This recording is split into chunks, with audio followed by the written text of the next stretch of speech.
What's up, guys? I'm back. I'm back in a video today. Okay, folks. So I'm back in a video today, obviously. So right now, I'm gonna be doing an album review for some metal music and folks. Okay, so the band I got here, like the band I'm gonna be reviewing for YouTube, is Anthrax, and I'm gonna be reviewing the album Among the Living and stuff, and folks. Okay, so talking about Anthrax, they are part of the Big Four, obviously. Like they're part of the Big Four of thrash, and folks. Formed in 1981 and stuff.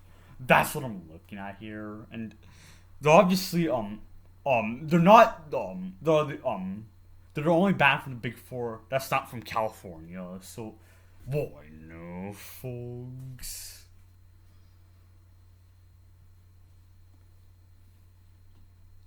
This just real. So, folks, talking about this album I got here, Among the Living, it's the third album and stuff, and folks. And what I'm looking at here, this album was released in 1987 and stuff, and folks.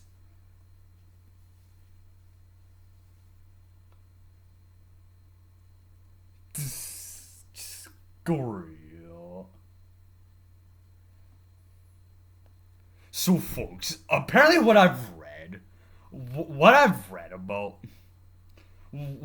online is that this album, Among the Living, was released in like from what I've read online, every band from the Big Four released an album.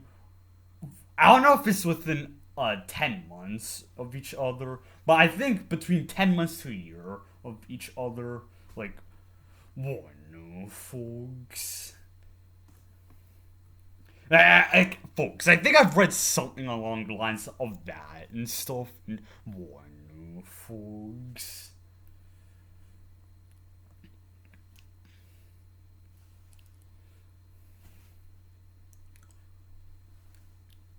Okay, so band members on this album. We got the guy on the vocals. We got Joey Belladonna on the vocals. We got the guy on the drums, Charlie B. I don't know how to pronounce the guy's last name, but I'm gonna look at that right now. Charlie Benat or something. That could be so wrong.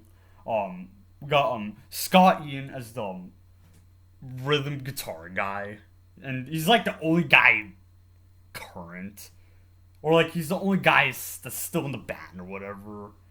We got Frank Bello on the bass and Dan Spitz as the other guitar guy. So, folks. Okay, so what I'm looking at in terms of the track list, there's 9 tracks on here and stuff, and folks. This real. Okay, so right now is what I'm gonna be talking about my thoughts on the album and what I thought of it. So one thing I noticed is that basically every song on this album had a fast section and stuff. Like basically every song had a fast section in it and stuff, and I'm not saying that in the fast parts the guy on the drums had blast beats. Like I'm definitely not saying that, but like it definitely felt like sort of like a toned down blast beat vibe. Like that's the best way I can describe it. Toned down blast beats like when they had the bass parts going on. Like I could be so wrong on that, but that's the way it felt for me. And um, I'm going to talk about the guy on the drums for a little bit on this album. He had like fast sections and like some of these like crazy drum fills. I feel like a lot of like fast drum fills and stuff. Like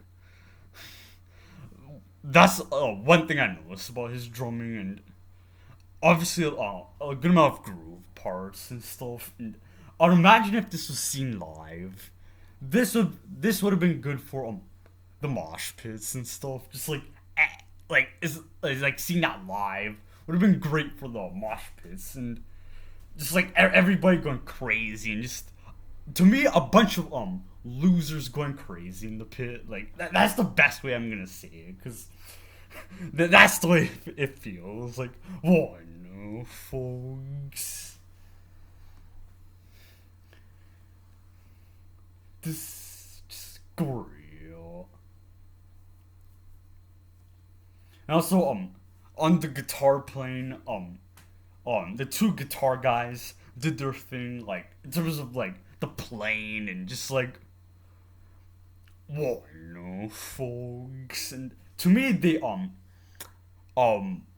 um did their best. I don't know how to describe this, but like they I guess they tried their best to keep up with the drumming because like I feel like the guy on the drums on this album I wouldn't say he went off, but like it definitely felt like he went crazy. I definitely feel like he went crazy, obviously, but it felt like the guy on the it felt like the guys on the guitars tried their best to keep up with the guy on the drums. Like I don't know if that's the case or not, but like to me that's the way it felt. Like just the way they were playing and just everything and stuff. And oh no, folks.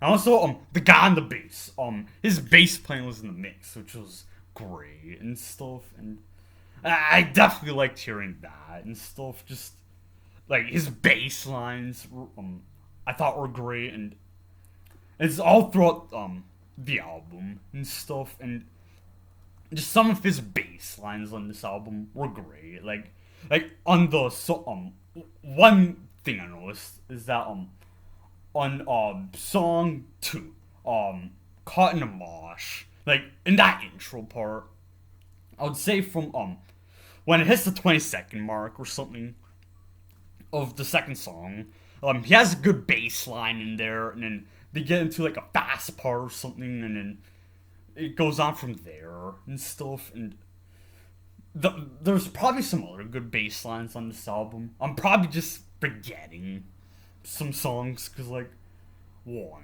no folks. In terms of the guy and the vocals, I mean I didn't mind his vocals. I mean I definitely didn't. I didn't think they were great either, but he did his thing and stuff.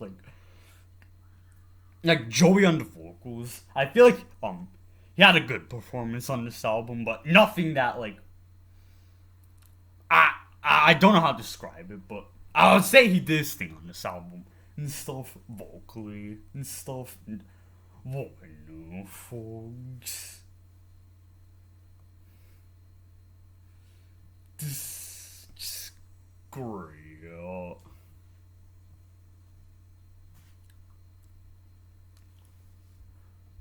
So folks, I'm looking here on a website. I'm gonna say I'm seeing stuff here about like 2009 deluxe edition and seeing like all these like bonus tracks and stuff. And oh no folks,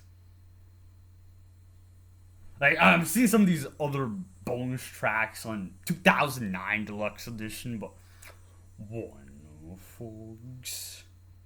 So talking about some of my favorite tracks, I would have to say some of my favorites are Among the Living, The Song, and A Skeleton in the Closet. But overall, this album is, I would say, legendary from start to finish. And why no, folks?